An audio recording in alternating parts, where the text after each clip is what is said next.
copies over in the Rotunda. I'm not 100% positive. I know we'd run out. So if you haven't been to the Rotunda recently, get over there, check out the new Visitor Center exhibit.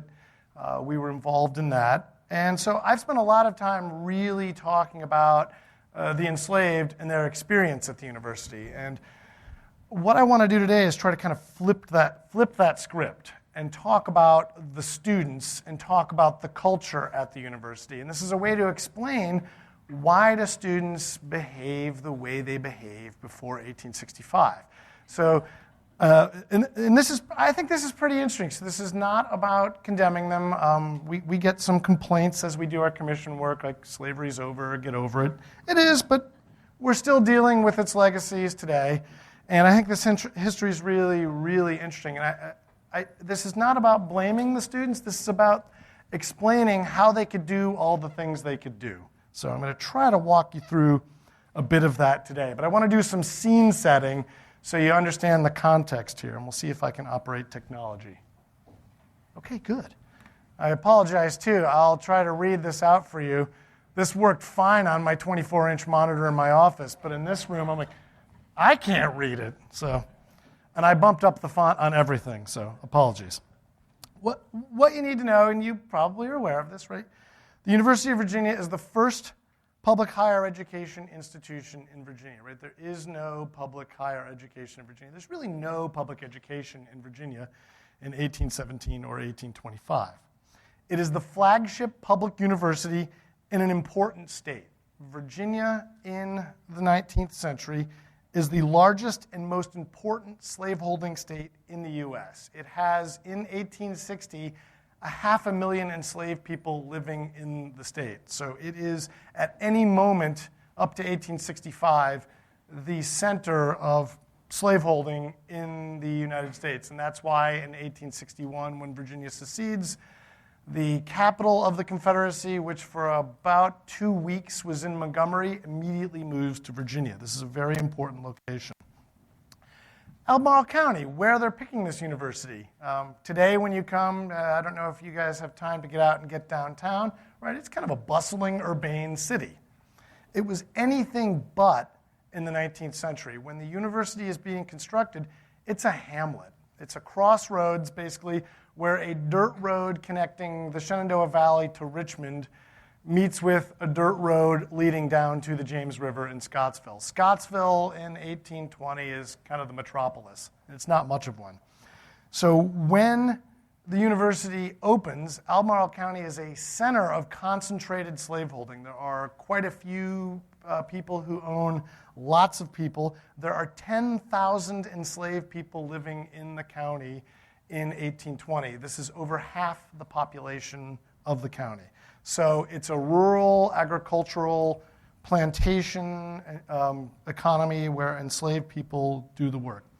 Both in the county and at the university, one of the themes we're going to talk about is violence. Right? Violence upholds the slave system, and it's a feature of life in 19th century Virginia. It's frankly a feature in many ways of 19th century life in America, but it has a particular valence that's related to slavery here at the university.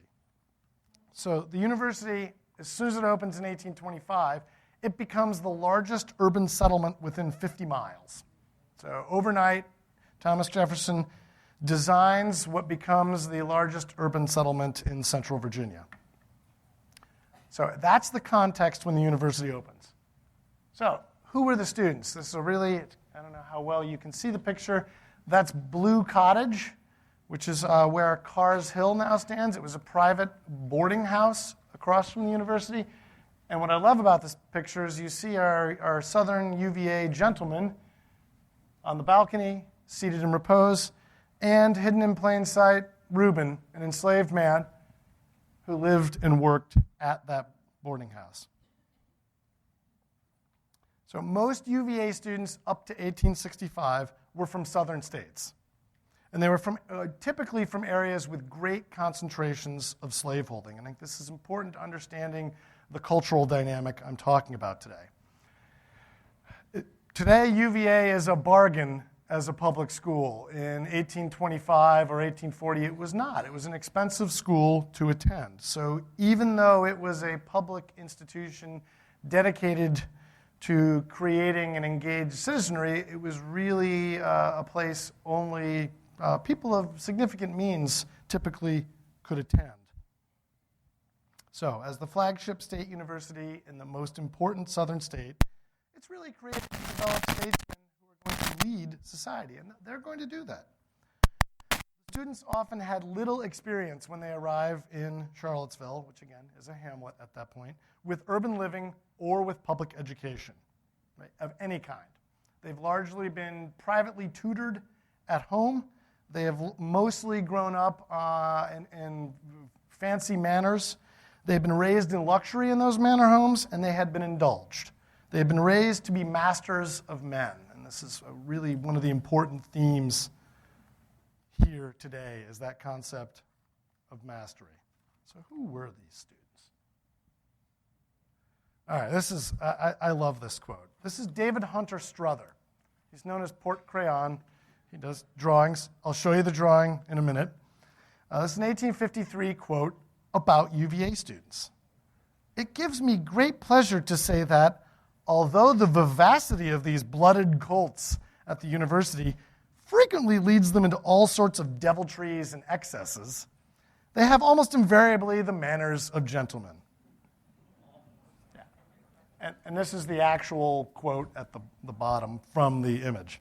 So I think this is great. This quote captures the mythical memory of early UVA students, right? They're full of life, young men of energy that could not always be contained, and that explains their behaviors. Well, yeah, on a surface level, that works, but I think there's a lot more to that going on here. And what I like about this quote is how it hints at much of what I'm going to talk about today.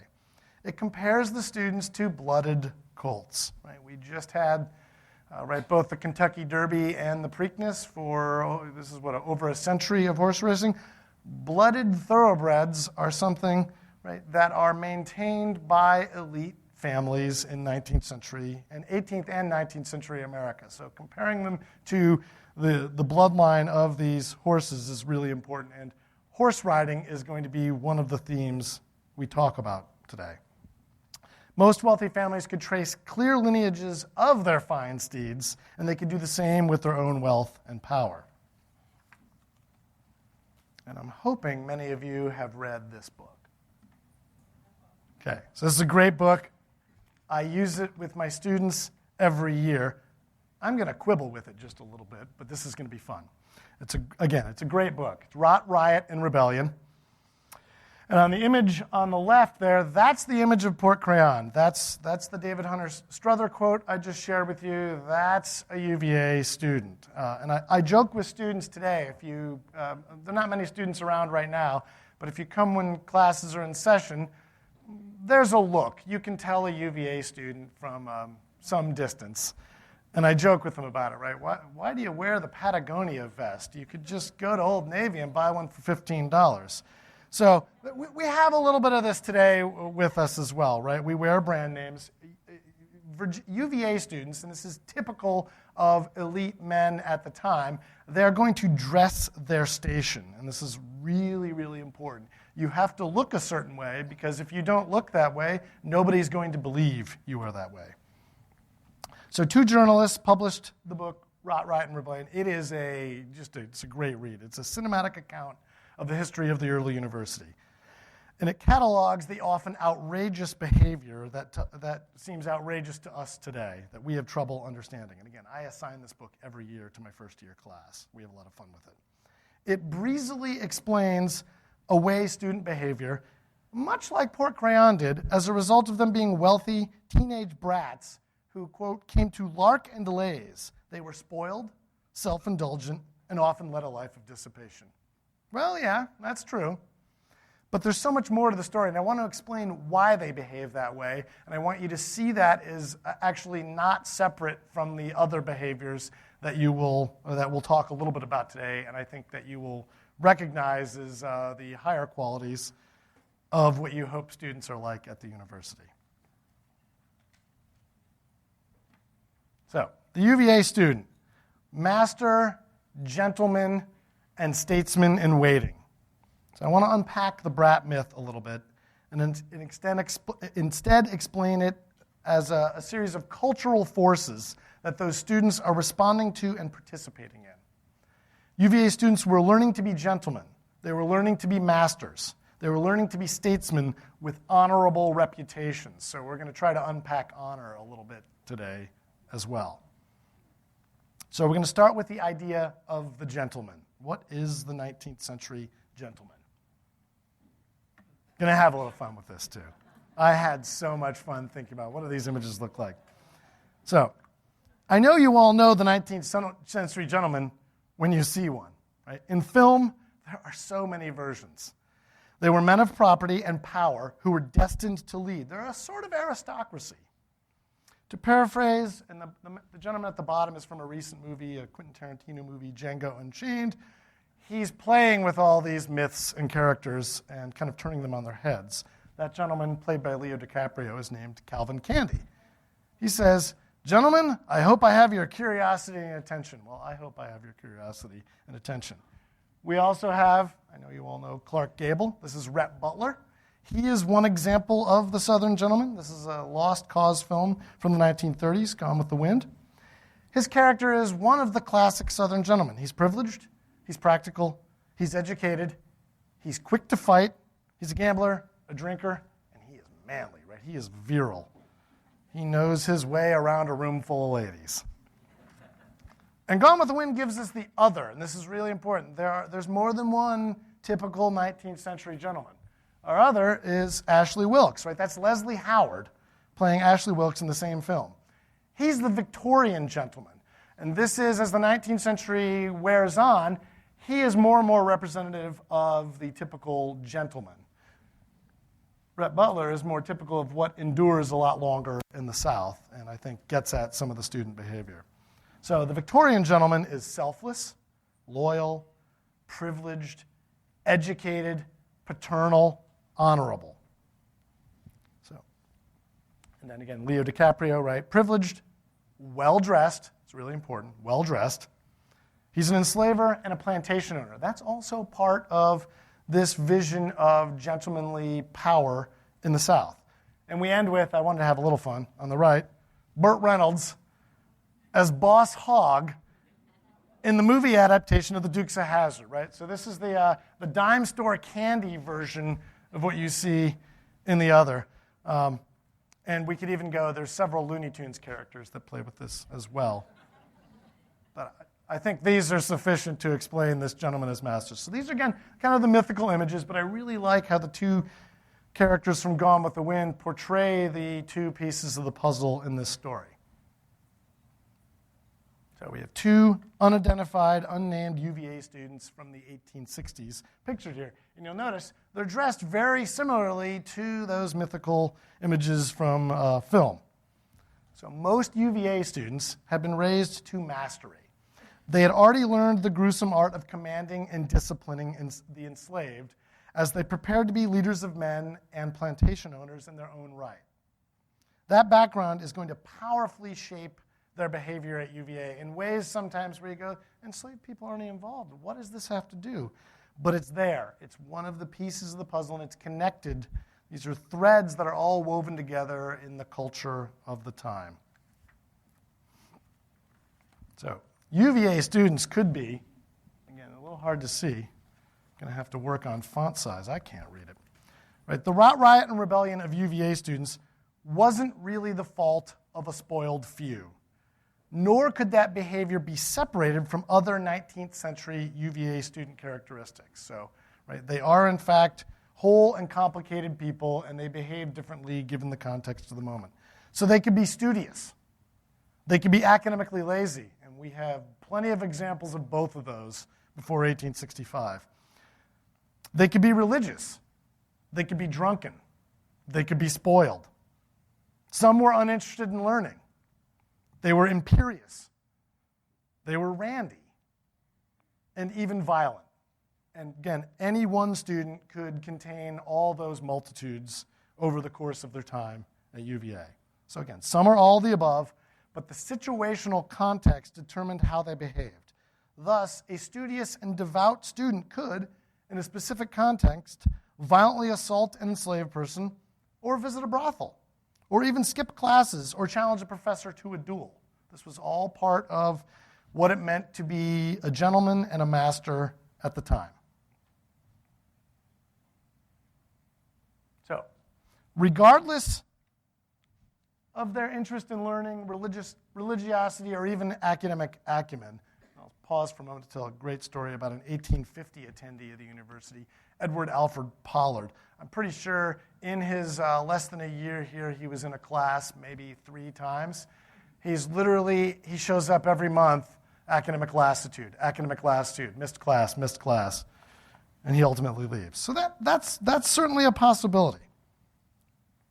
So regardless of that, they all participate in the culture of mastery and regularly attempt to demonstrate their status as young masters. And that fact powerfully shapes all the social interactions of students with professors, with each other, with enslaved people, with hotel keepers, with women, and throughout the day. So it really shapes what goes on at the university.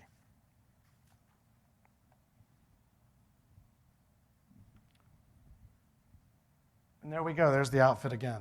I had so much fun. When you deal in the 19th century, you don't get a lot of images. I had to spend a couple weeks trying to dig up good images here, which is a blast. But there they are, right? This might as well be Leonardo DiCaprio. So mastery. One of the key components of gentlemanly mastery is commanding inferiors. So one of the key tenets is that, right? Anyone who sees themselves as a master did not labor or follow orders. Instead, they gave orders and expected those whom they ordered to do what they were told. A master did not do manual labor, just not at all. A master wore a clothing appropriate to his aristocratic status. And you can see here, right, this is actually from a sugar plantation. But you get the idea that, right, clothes tell you the status. If I separated out individuals, you'd know who was enslaved, you'd know who was a laborer, and you'd know who was someone who wanted you to think they were a master. So one is commanding labor and commanding inferiors. Next, mastery involves disciplining inferiors. So a master assumes masterly prerogative. He assumes that his commands will be followed without question and without any disrespect, which is a really vaporous term. What is disrespect? You'll see with students, it's pretty much anything they disagree with. They pack a lot in there. So if a master's orders are not followed, the master without compunction would use physical force to compel obedience. The whip, seen here, is the tool you use to discipline inferiors. To be on the receiving end of the whip was to be seen as servile. So even if you were a student and someone took the whip to you, they were treating you as an inferior. So again, to employ the whip is the prerogative of the master. So in the context of the slave South and here in Virginia, this most frequently means correcting. That's the phrase we see a lot in the records. Correcting enslaved people through whippings and beatings. It's usually for perceived disobedience and perceived disrespect, and that's important. It's not, right, these aren't quantifiable categories. If you are a master and you think you have been disrespected, you have been disrespected. And there's a couple more images here, right? Mastery includes the power of life and death. These are images from a 19th century version of Frederick Douglass's autobiography of his time in slavery and escape from slavery. It includes, of course, an enslaved man being whipped, and even in one case where an enslaved man dove into a creek to avoid a beating, and the master pulled out a gun and shot him. So this is part of the story. And this can be heard really clearly. This idea about mastery can be, when you listen to UVA students, they are infrequently called before the bar, called before the faculty to answer for their behaviors. But particularly when they are what we would see as abusing inferiors today. They explain it in a very particular way that speaks to mastery. So just listen to UVA students themselves as they pass their days in classrooms, learning, in hotels dining, and in dorm rooms socializing. They regularly interact with enslaved people in nearly every space at all hours of the day. Those enslaved people were enslaved by other masters. They were not owned or commanded by students. They were owned by professors, merchants, hotel keepers. This is not, it's not going to stop the students because of this culture of mastery. As emerging masters, right, they are exercising their masterly privilege, commanding and correcting enslaved people whenever they see fit. So student John Forbes, this is in 1834, he complains that his bed hasn't been made. So the hotel keeper sends an enslaved dormitory servant over to the room. The student's mad about this. The enslaved person apparently doesn't make the bed to his satisfaction. So John Forbes kicks the enslaved person repeatedly for alleged incompetence, and then yells at the hotel keeper and tells him, remember, what's the tool you use to discipline inferiors? The whip. He tells the hotel keeper, I'm going to whip the enslaved man in the future if my bed isn't made properly. Student John Moon, this is in 1839. He's in a dining hall. He sees an enslaved man laughing. He thinks it's disobedience. So he pulls out a knife and throws a knife at the enslaved man. For perceived insolence was the phrase he used, insolence. And here, I don't know how well you can see the quote. This is student Noble Noland in 1856. And again, I think he speaks very clearly how he understands this culture. He thought he had been disrespected by a young enslaved girl. She's about 10 or 12 years old. She's owned by Mrs. Terrell, who owns a boarding house adjacent to the university, kind of where, right about where St. Paul's sits today, so just north of the university. She ran a boarding house there. She had been sent on an errand to the university, and he encountered her as she ran the errand.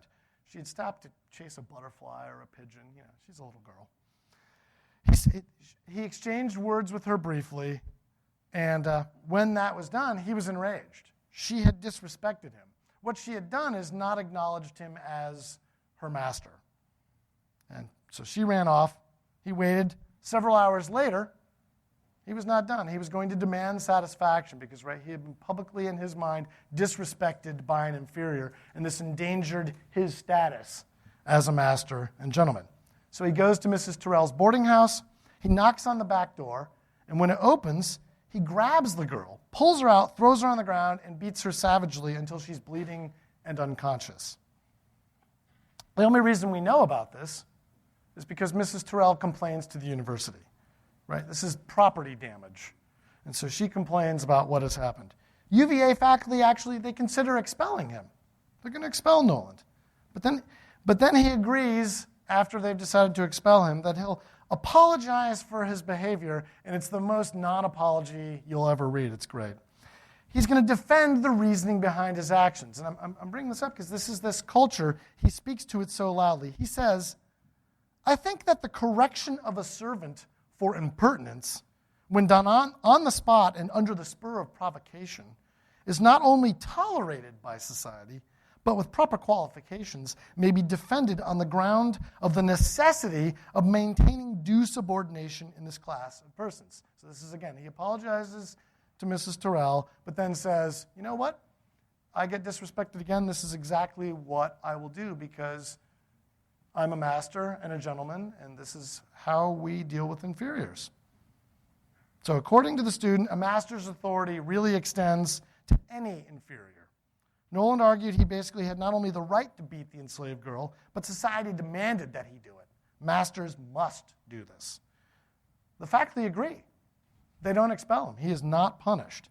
And so again, this is because the faculty too participate in and understand this very culture. And so they actually find his explanation rather satisfying and correct, even though to our ears today you go, he beat a 14 to 12-year-old girl. We find it horrifying. It was not seen as such then because of who he was.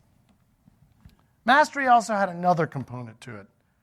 And the image here, entitled Virginian Luxuries, this was found on the back of a painting of a man. So it was the flip side. It had been turned around. The back of I think it was a poplar board, had been painted. This was hanging in a plantation home. This is what was on the back side. So it was not visible in the item as it was framed, but it was found decades ago.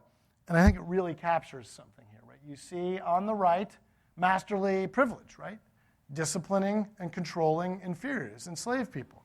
But there's another part of this. So students as masters could and should command inferiors, including enslaved people. Students as masters should expect obedience and respect from inferiors.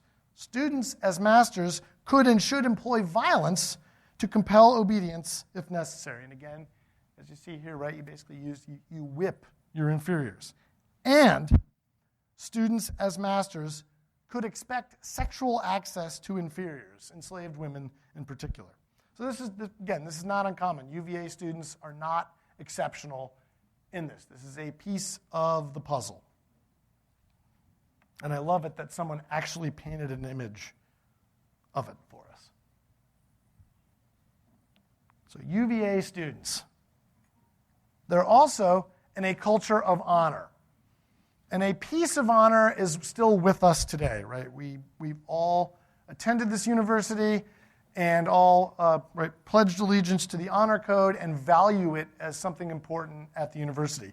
That piece about being honorable, not lying, stealing, or cheating, is really a part of Victorian honor and Victorian gentlemanhood.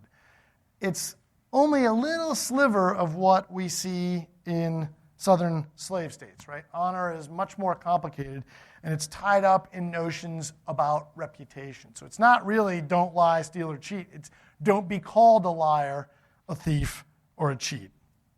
So UVA students and young men of means and property across America, and again in particular in the South, are in the process of claiming their status as gentlemen, masters, statesmen in waiting with honorable reputations.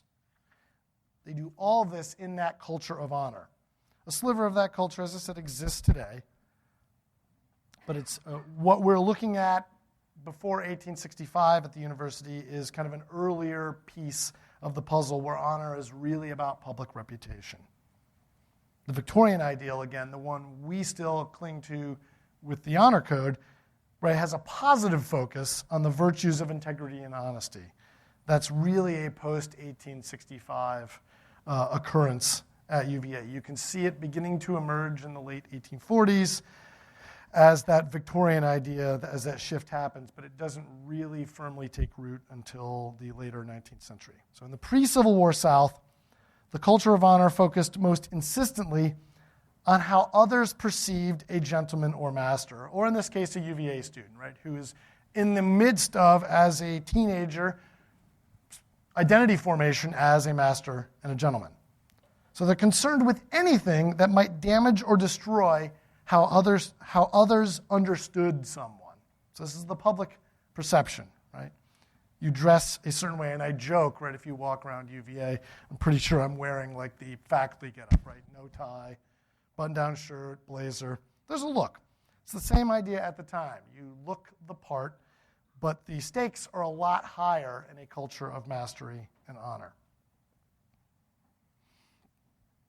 So they're particularly worried, again, about if people don't think you're a gentleman, a master, or a statesman, or challenge that image of you, this is deeply threatening. So the focus is really on the negative, right? Reputational harm. Someone else's lies caused you. That's the problem. If someone lies about you in public, they might not be lying about you, but if you think it's a lie, you have to defend your honor in public. So it demands manly defense of reputation. It's often through violence. And this is, again, not confined to the South, nor confined to UVA. So, dueling. This is how equals settle disputes of honor. And if you notice, two men are shooting at one another. This is publicly consumable. You don't just grab two random pistols. You go buy a box with dueling pistols in it, specifically for this. You bring seconds. There's a whole ritual and culture around reputational defense. So there are witnesses. It is a public spectacle, and it doesn't have to end up with you shooting at one another. But it can, and it often does. So again, this is about you're here publicly defending, you're willing to throw your life on the line to defend your reputation. So what does it mean to participate in the culture of honor? You guys can't read that, can you? It looked great on my monitor. I'm so sorry. I was really proud of myself. So I'll try to run through this. UVA students really, before 1865, have a deep concern with appearances. How one looked and what one said defined who one really was. Again, we have a little bit of that today, but this was super important. So you had to dress the part. You had to look like a gentleman or a master to be one. If you didn't dress that way, you weren't one. UVA students and college students in the South, really in America, had an obsession with words, names, and appearances. Again, it's an obsession with being treated with, and I'm going to scare quote it, respect. Right? It's a vaporous term, and it means everyone needs to think you're a great guy and a statesman and a leader. So appearances and honor are achieved when a man's vision of himself, and this is important, you have an idea of who you are, that has to be confirmed by popular acclaim. When everyone around you goes, he's a gentleman and a leader, then you are. As soon as someone in the crowd questions that, right, your reputation has been damaged, your honor has been threatened, and you must defend it. So maintaining appearances is stressful. UVA students worry about insults, they worry about lies, and it's scare quotes lies, it's just things you don't think are true. And anything that's said publicly or in front of witnesses is particularly problematic. And at UVA, the students come, right? They refuse to take orders. This causes problems, and you can go back and read the university enactments, and you can see this from 1826, right? We've been open barely a year. From 1826 into the 1840s, there's a running battle about controlling student behavior. And early faculty respond to student behavior with, well, geez, they're all wearing silk pants and Panama hats and furs.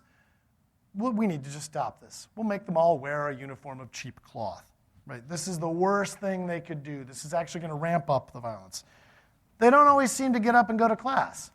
We'll put a bell in the rotunda and ring it every morning. Do you know what bells UVA students in the 19th century had ever heard before they got to UVA? 2 bells. Church bells on Sunday and the bell on the plantation that signaled the start of the workday for the enslaved. Ringing a bell every day is going to cause a problem. So, right, they're going to feel enslaved by things. I laugh. My son won't get out of bed. He's turning 12. And we have an alarm clock, and it pretty much needs to have like a robotic arm that comes out and beats him with a mallet to get him out of bed. So apparently academic lassitude starts early. But, right, he objects to the alarm clock in a way these guys do. But they actually feel enslaved by being told you have to get out of bed and go to classes. They actually feel enslaved by being made to wear a uniform. And we chuckle about it today, but right, in the context of this culture, this is pretty powerful stuff. Their very identity is being threatened by faculty attempts to control them. So that's going to really ramp up the violence that we have here. Men of honor, as I mentioned already, right, you had to appear unafraid to die. So you have to, even if it's a metaphoric risk, you have to constantly defend your honor by demonstrating that you're willing to die in defense of your reputation. That's really important. So that you can tell, right, if that's your default position for every slight that you perceive, you're going to spend a lot of time fighting and polishing your gun and waiting for the next battle. The manly virtues of honor in this older version that persists longer in the South does not mean, and this is really important, it does not mean abstaining from swearing, gambling, drinking. And I'm going to use 2 terms. We have not figured out quite how to describe this, but the way it sort of shows up in the records is wenching and whoring. Right? This is being a virile man who has his way with women, even if you have to pay for those services. So there are brothels in downtown Charlottesville. Again, I'm going to call it downtown. There are brothels in Charlottesville. There's a brothel right next to Mrs. Terrell's boarding house. So there's brothels, immediately adjacent to the university. because this is part of this culture. It sounds weird to us today. You can also reject Sabbath customs. I'm not going to church. I'm going to do all the things I was taught in church on Sunday not to do. That's okay. That's part of gentlemanly prerogative, and it's part of being a man of honor. So gambling, swearing, drinking, whoring, and impious behavior are compatible with the character of men of honor. So this is important. It's not a spoiled group of students at UVA who drives this. It's part and parcel of the culture. So even the pious student, and there's a student in the 1830s named Charles Ellis. He has the chattiest diary.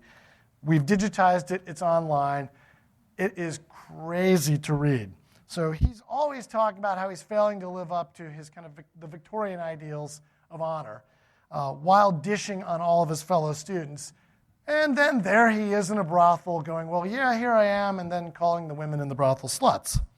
So, right, he's literally, depends on which side of his face we're looking at, he's both these types of honor played out here. So again, all that behavior is really part of this. So there you are, you're engaged in all these behaviors, you're here, now you have to defend your reputation. What do you do to defend your honor? As a gentleman, master, and man of honor, again, you got to be willing to fight to the death to protect appearances. You have to publicly confront anyone who disrespects you or your appearances or your status. This is whether they're an inferior or an equal, or in the case of UVA, a superior, right? This is behavior that knows no boundaries because these students have been raised to mastery. They're not going to take orders from anyone. They don't think anyone is actually the superior. It also means challenging, and again, air quotes, liars. Didn't mean they actually lied. If you think they lied about you, they're liars. And then you have to whip inferiors. So this is part of the culture here. You have to engage in ritualized behaviors that mimic, right, both your selflessness, how willing you are to help everyone else as a leader, and that lack of fear of death that characterize men of honor. So gambling. Gambling is not about violating the Sabbath. It's ritualized metaphorical dueling, right? When you're all in, you're metaphorically putting your life on the line. So claiming and defending honor, mastery, and gentlemanly status shows up in all these activities that UVA students engage in. Wenching and whoring, right? Pursuing sex with women of inferior status, often without their consent, is also a defining aspect. I know this sounds weird, of honorable gentlemanhood at this time. And there's even an element of dueling here. It's manly swordplay of sexual conquest. There's an 18th century, and this has existed since the 18th century. Another good read, if you can go find The Secret Diary of William Byrd. He's an 18th century Virginia planter. And his diary it speaks to everything I've been talking about. The routine, horrific abuse of inferiors for disrespect. He at one point has a young enslaved girl who he whips every day, and she keeps wetting her bed. And his eventual answer, when the whippings don't cure the problem, is to make her, in his words, drink a pint of piss.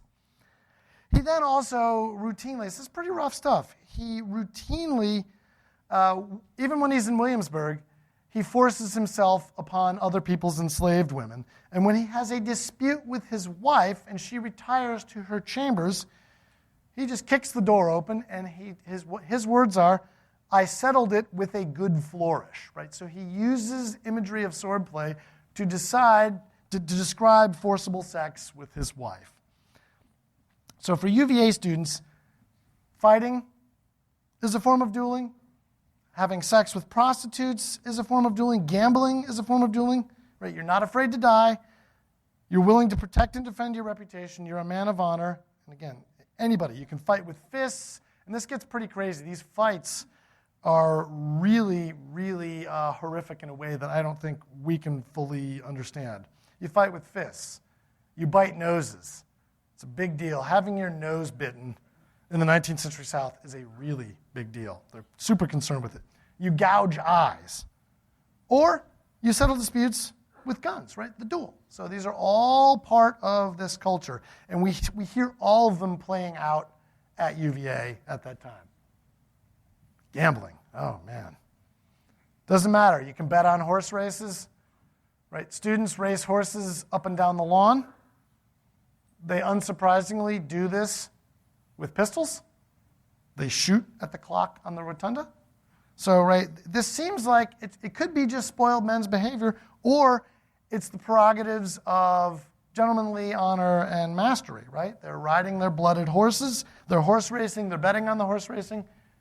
Cockfighting, it's definitely a thing at UVA. Card playing, they're all forms of dueling, right? The gambler, through risk-taking and victory, defends manly honor.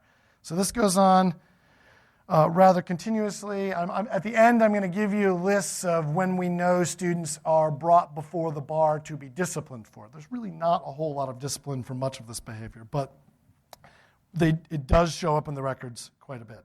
So gambling is part of this culture. Again, tearing and rending in defense of one's honor.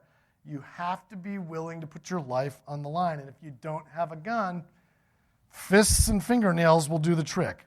So they fight one another. They fight townspeople. They do it with fists. They do it with clubs.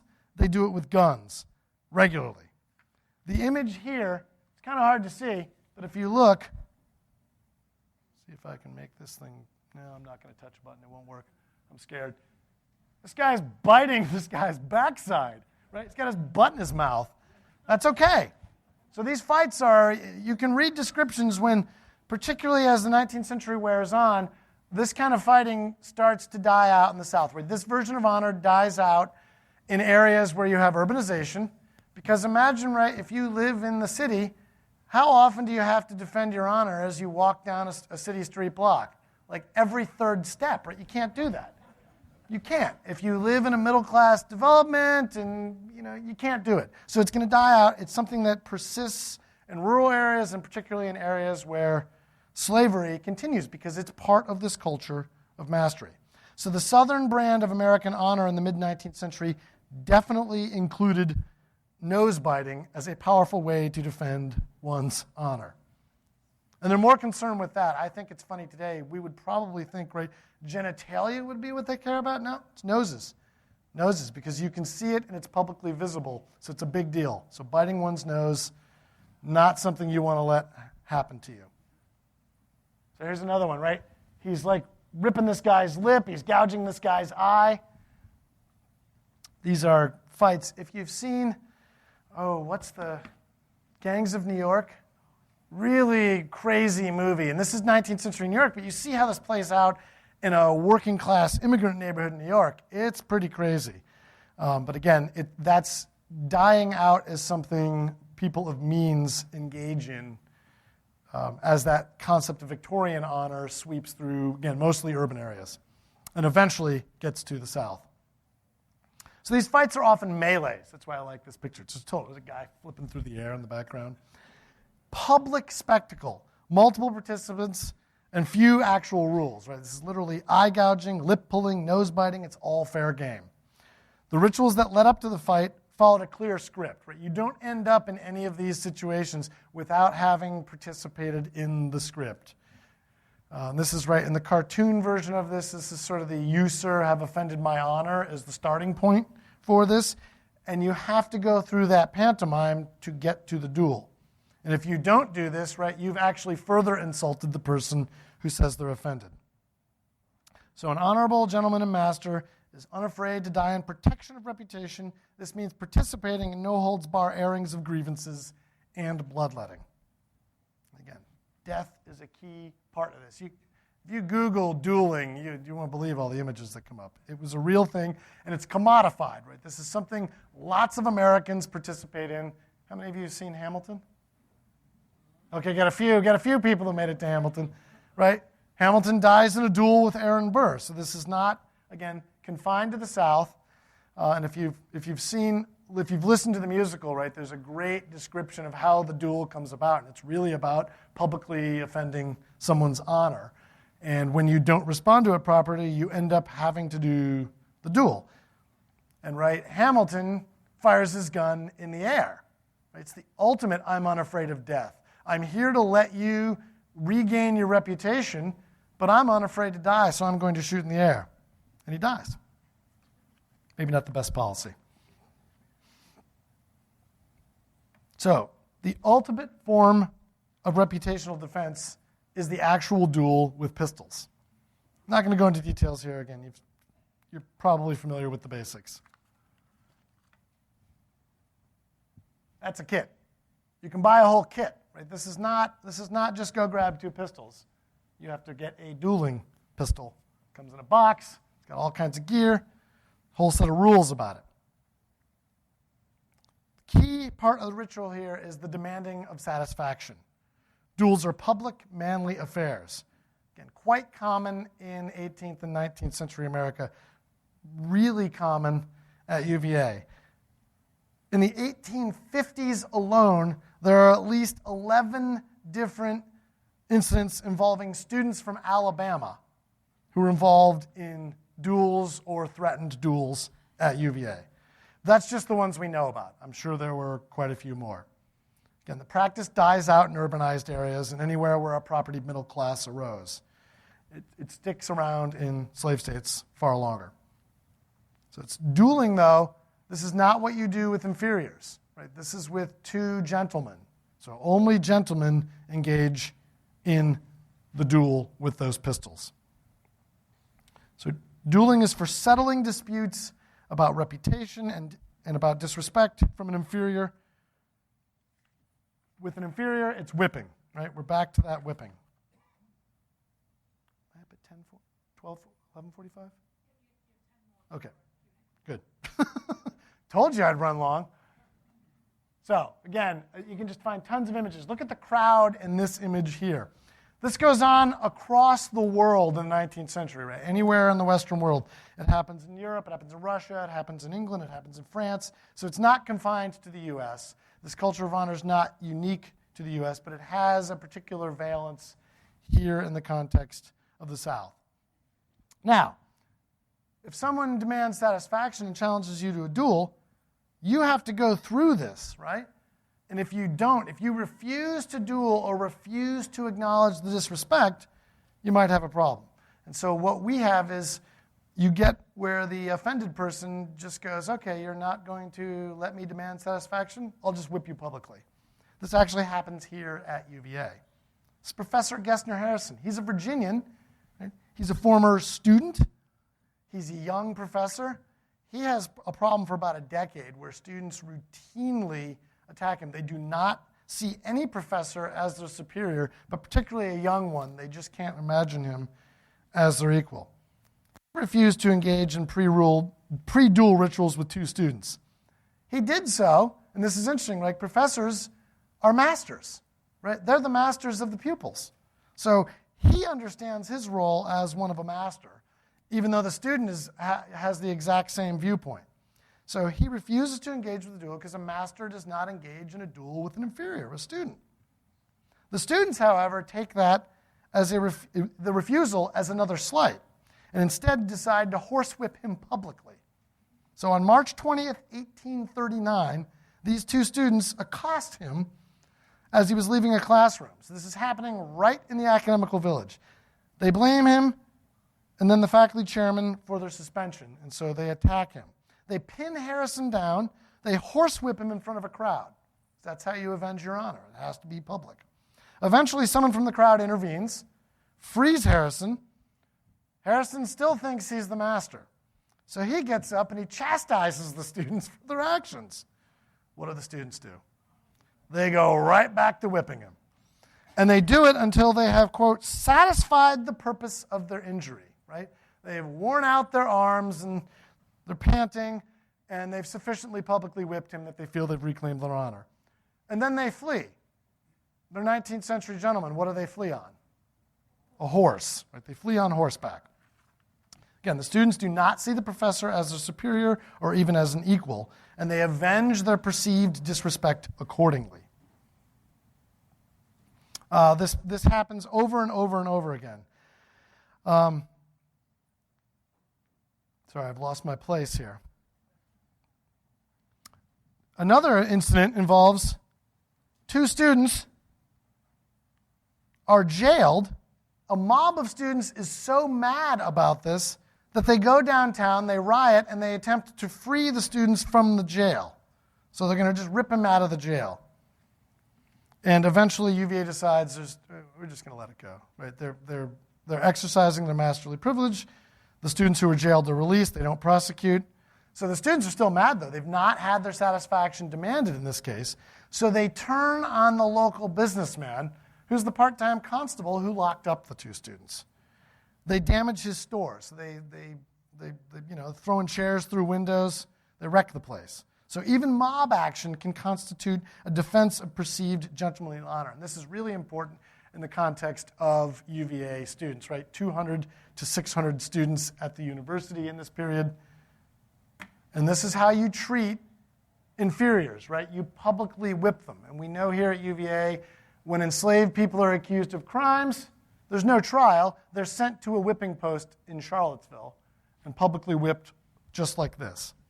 So Professor Harrison whipped like this because they didn't see him as their equal or a superior. So they treat him as an inferior. Mob violence. This is an image from Yale University. So student riots are really common, 19th century. They're all participating in this. They happen here in the 1830s, right? The state militia is called out twice. Rioting continues periodically at the university well into the 1840s. It's part of the student existence here. They regularly march in paramilitary array, armed military array. So they publicly demonstrate on a regular basis. And they're usually responding to perceived insults to their collective status as masters and gentlemen. The insults: bad food, being forced to wear a uniform, rising to the morning bell, being held accountable for their academics, right? Grades, examination, and attendance could kick off a riot. And all the while, they're claiming the privileges of mastery and honor. What do? They ride horses. This is South Carolina College, the University of South Carolina, another early 19th century university. And I don't have an image from UVA. I couldn't find one. But you ride horses, right? They're everywhere. You ride them on the lawn. We know they rode carriages right up the lawn and deposited people at the rotunda.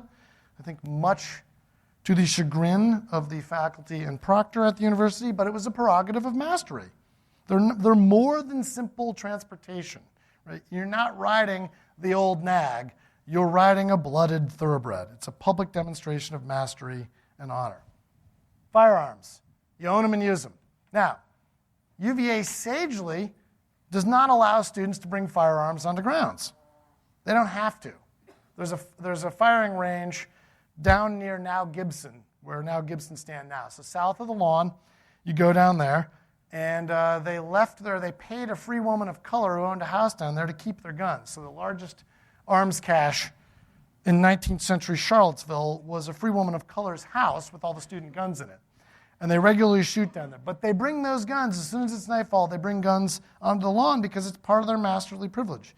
So again, they ride up and down the lawn, they own and use firearms whenever they can, even though the school doesn't allow it. I have to keep coming back to this. You have to correct and discipline the enslaved, and they interact with enslaved people at all hours of the day. Enslaved people, right, the chemical laboratory in the rotunda is staffed by an enslaved man.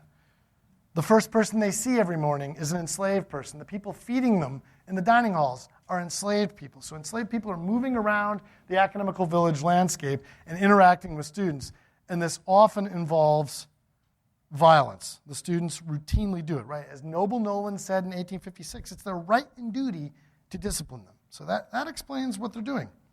And you do this to anyone, right? You can find lots and lots of images. You whip enslaved people, you whip laborers that you meet on the street, anyone who disrespects you and you think is your inferior or has not participated in the ritual of honor, you whip. So they're not just spoiled, right? They're meeting the demands of the culture they're participating in and meeting the expectations of their status as emerging statesmen, as leaders of other men. And the last part, again, is back to this sexual access to women. They frequent brothels all across town. They're quite a fit. And this is different today, right, where prostitution's entirely, it's not illegal.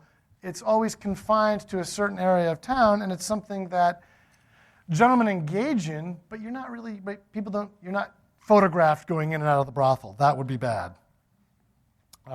But you do it. And the students, particularly as teenage men, are there demonstrating sexual conquest. When they return from drinking is part of this culture. When you return from drinking, you kick open a door and force yourself on an enslaved woman. And this happens, we don't know how often, but it shows up enough in the records that we know it must have happened a lot more. There was even a gang rape of a 12-year-old girl in a field west of the university in 1850. That one was pretty shocking, and other students stopped it, and those students were expelled. So they do this all around. They're not just spoiled. They're not just hormonal. They're gentlemen and masters demonstrating their honor and power. So I want to get back to our academical village, and I've got like 2 minutes, and stop talking. So I just wanted to give you a sense of how often the students engage in some of these activities. This is just when they're brought before the bar. And you don't have to be able to read all the dates, but how does it play out at UVA? Well, it plays out like this. Student riots, student gun use, student misconduct riding horses. It happens a lot. And it doesn't stop with the Honor Code in 1842 because the Honor Code is Victorian honor imposed on the students at that point by the faculty. And although they might agree with pieces of it, this culture of mastery and honor and gentlemanly power requires them in a way to keep behaving this way. Verbal assault, physical assault, gambling. Gambling, weirdly, I don't know why gambling stops in 1845. I doubt it stops. They're just not being brought before the bar for it anymore. And again, in most cases, there's very little punishment. There might be a brief temporary suspension. And what I love is when they're suspended for a lot of this, they say, go stay in a hotel in Charlottesville for 2 weeks, and we'll see you in 2 weeks. Guess what they're doing at the hotel in Charlottesville? Yeah. So, but wait, there's more. Whoring, alcohol, uniform violations. And this is really interesting. The uniform violations are continuous until 1842, when the faculty finally realized they really hate the uniform law. They end the uniform law, and violations of the uniform law disappear. Student riots do not, though. Then we'll end right there with the beautiful lawn behind us. So students could be studious, pious, and vicious all at the same time.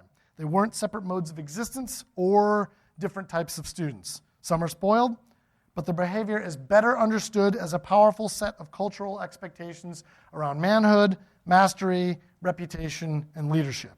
So students could dress in finery, fire guns, drink rum, gamble on cards, read, write, research, riot, pray, visit prostitutes, march in paramilitary array, race horses, sexually assault enslaved women, attack laborers on the street, rampage, attempt to blow up professors. Yes, that happened. All as part of their matriculation at UVA and as part of their emergence as educated and engaged citizen leaders. So honor, slavery, and statesmanship were powerfully intertwined here and in the antebellum South. And I'm going to stop talking. Thank you. Thank you.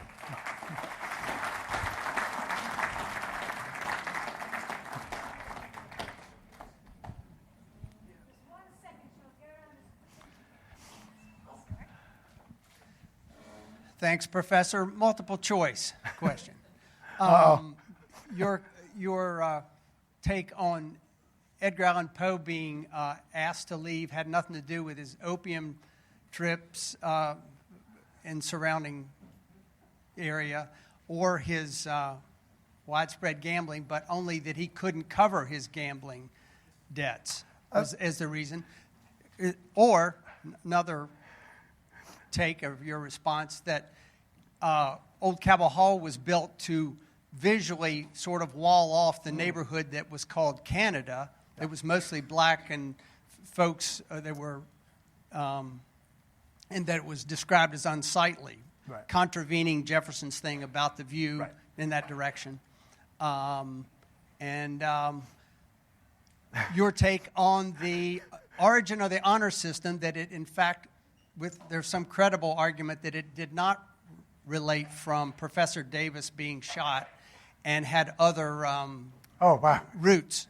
So, multiple choice. Thanks. So, okay, first question was Edgar Allan Poe. I don't know that I know the answer on Edgar Allan Poe other than to say all the behaviors he engaged in, fit with what we're talking about here.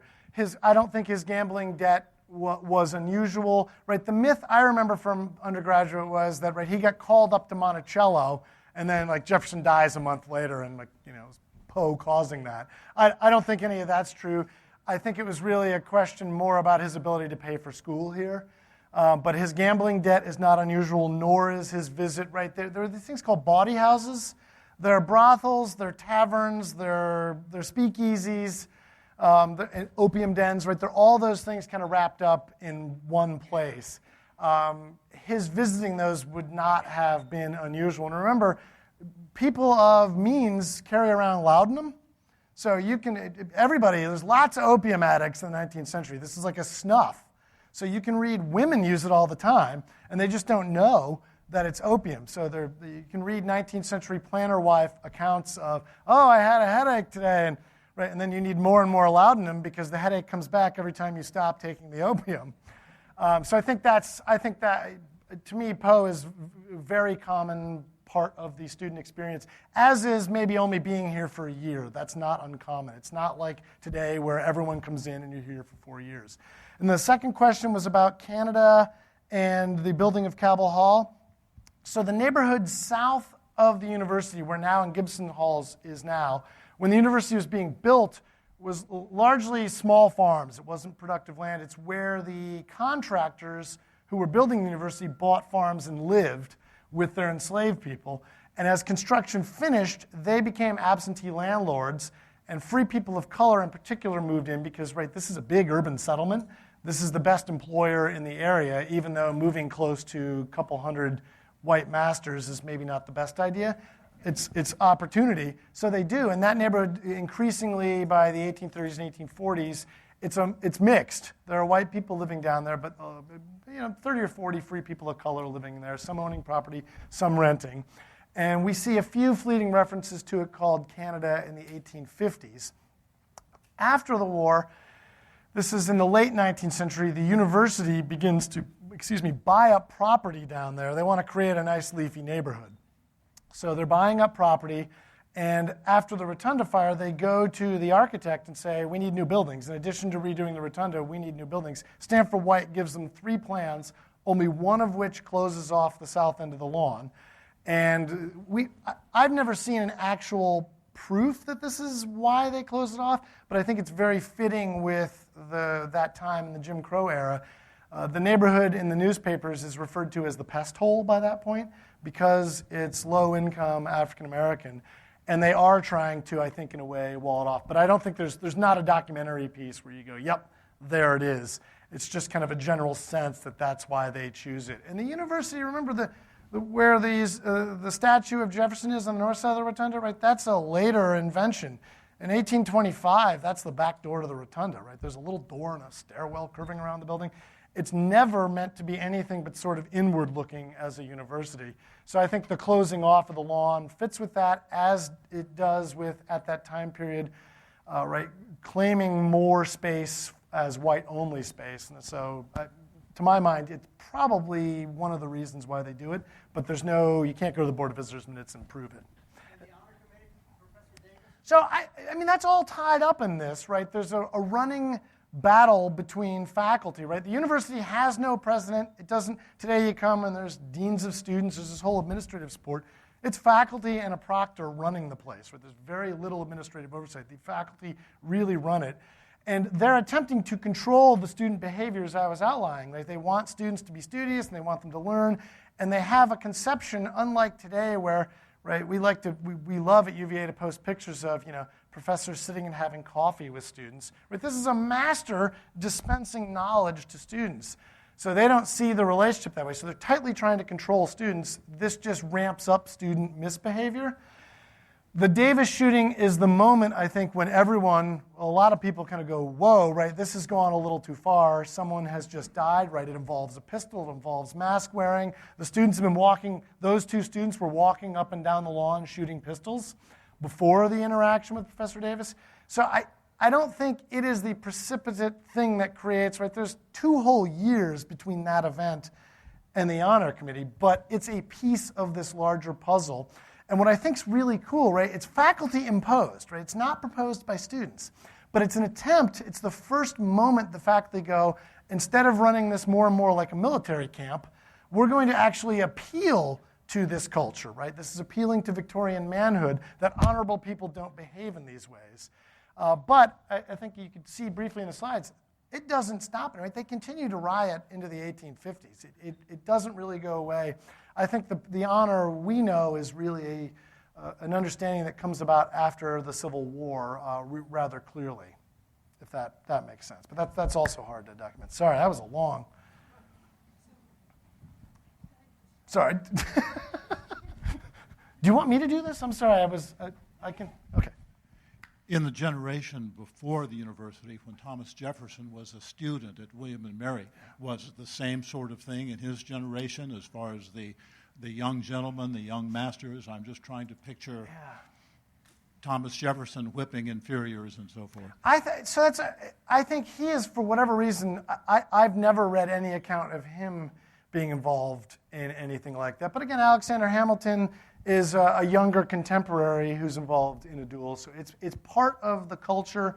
I think, again, I don't know of any accounts. I've not studied Williamsburg well enough to say whether it was frequent, but I think the urban context changes this. And what I love is he designs a university where he's imagining, right, he walks down Duke of Gloucester Street and sits in the parlors of his professors and literally does what we do today, right, has a coffee or a tea with them.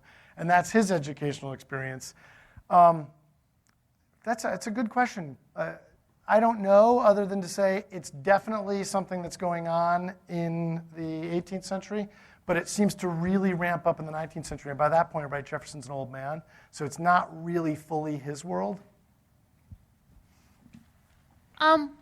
Since you mentioned that some of the people, at least most of the guys who were coming to UVA were slaveholders, was there ever an issue of them wanting to bring like an enslaved, like, I don't know, an enslaved man, like a foot servant or a valet, and figuring out like housing or whatever, or the faculty being like, we don't want you to bring this person here or whatever for whatever reason, or were there issues like housing issues, or I don't know?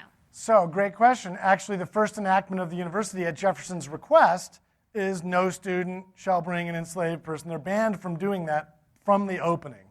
So they're technically not allowed to bring enslaved people with them to the university or house them here. They almost certainly show up with enslaved servants with them. We have fleeting evidence that they are, you can't really see it in this picture, but there's a down kind of where now Gibson are now, would have been there's a gate down there with like a carousel on a wall.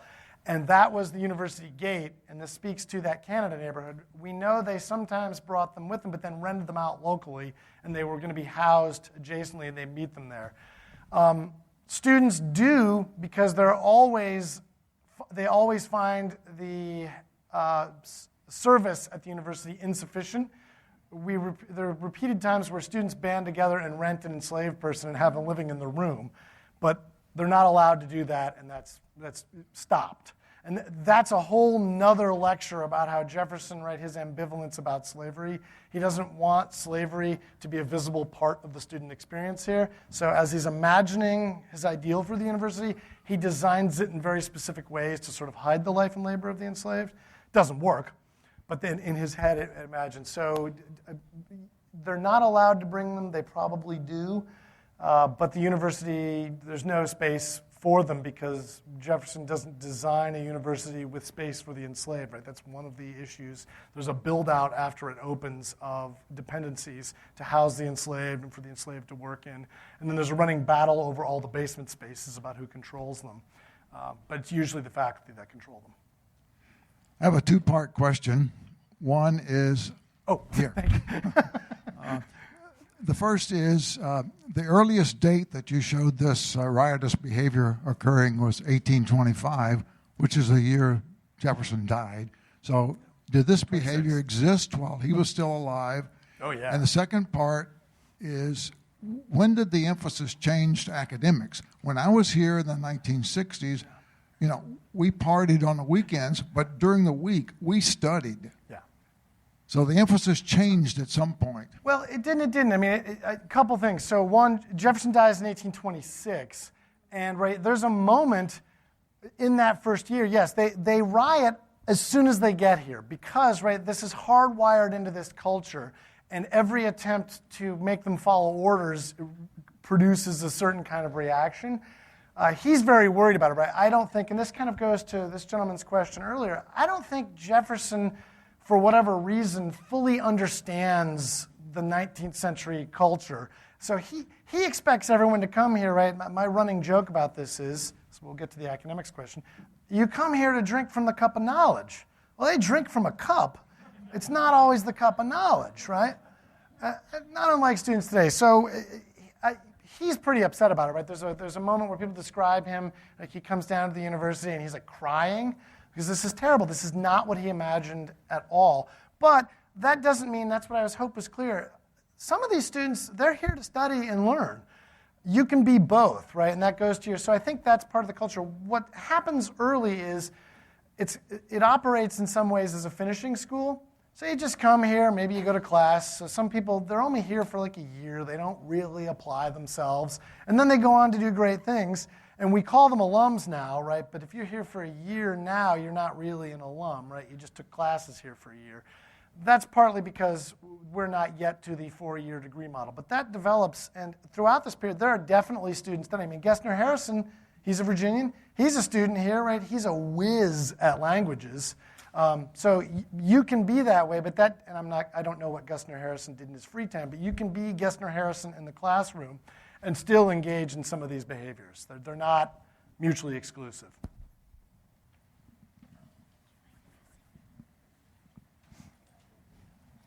My question is, who owned all these slaves that keep getting beaten? Oh, yeah. Well, so there's between 100 and 200 enslaved people at the university at any point after it opens in 1825. They're owned by every professor. Every professor at UVA owns at least one enslaved person, sometimes many more.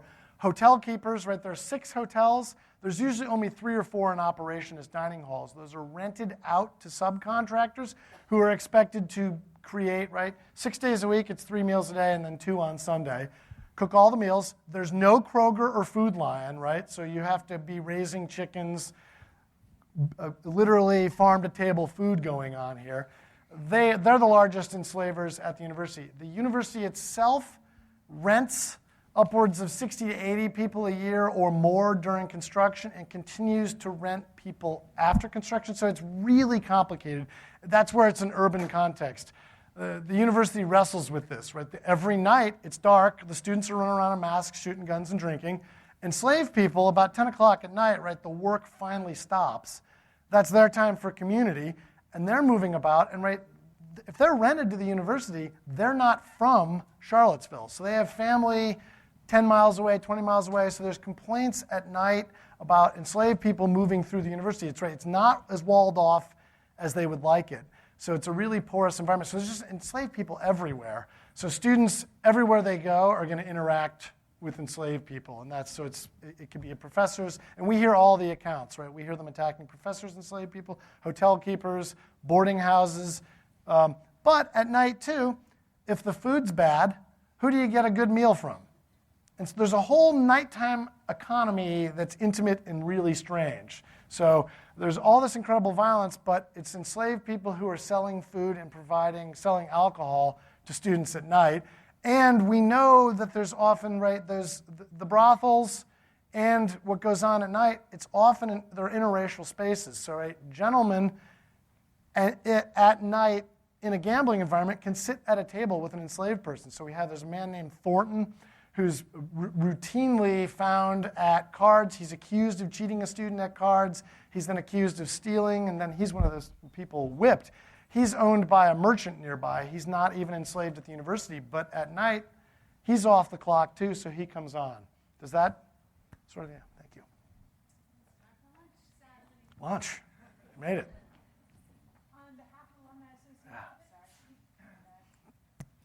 On behalf of the Alumni Association and Lifetime Learning, please help me thank Kurt Von Dack for his wonderful lecture this morning. Thank you. Thank you. Oh, thank you so much.